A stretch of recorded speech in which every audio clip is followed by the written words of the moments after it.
Hello all, welcome to this video where today we will talk about micromanagement. You see, it's all about closely watching your subordinates' actions.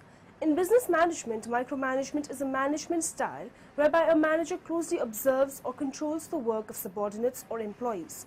Control every part, however small, of an enterprise or activity. This is how Oxford Online Dictionary defines micromanagement. It has always been a topic of discussion whether the micromanagement is good or bad. It has been followed in small organizations since ages where the superiors have observed the actions and the working styles of subordinates from a close range. So the question is, do we consider this approach bullying? As per one online section, the notion of micromanagement can be extended to any social context where one person takes a bully approach in the level of control and influence over the member of a group. Often this excessive obsession with the minutest of details causes a direct management failure in the ability to focus on the major details. Rather than giving the instructions from a broader perspective, micromanagement includes superiors taking control of each and every action from start till completion at a very micro level. Micromanagement also frequently involves requests for unnecessary and overly detailed reports. This is also termed as reportomania. A micromanager tends to require constant and detailed performance feedback and to focus excessively on procedural trivia rather than on overall performance, quality and results.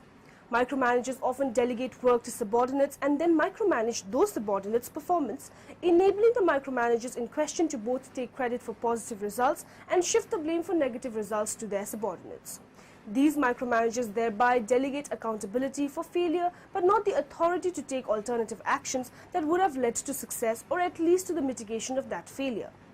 In many cases of micromanagement, managers select and implement processes and procedures not for business reasons but rather to enable themselves to feel useful and valuable and/or create the appearance of being so. A frequent cause of such micromanagement pattern is a manager's perception or the fear that they lack the competence and the creative capability that is necessary for their position in the larger corporate structure. In reaction to this fear, the manager creates a fiefdom within which they select performance standards not on the basis of their relevance to the corporation's interests, but rather on the basis of the division's ability to satisfy them. Let us now look at some of the positive aspects of micromanagement. Micromanaging involves the coaching and the mentoring of individual employees. A leader must know the respective strengths and the weaknesses of the key people. They must have a commitment to their people, constantly improving and growing. In order to do that, there is a degree of micromanaging involved. For example, if a letter is written by an employee that isn't concise, clear and focused, a manager has the responsibility of explaining exactly what was missed and making concrete recommendation as to how to improve the performance. Then there must be a follow-up and more coaching. These things cannot be glossed over or managed from a distance. Sometimes you have to get your hands dirty and get intimately involved in the performance of your people.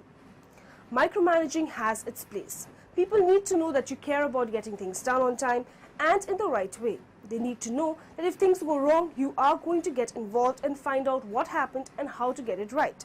Further, employees in any organization must believe that the person in charge knows something about each team member's responsibilities and has a reasonable method of measuring his or her respective performance.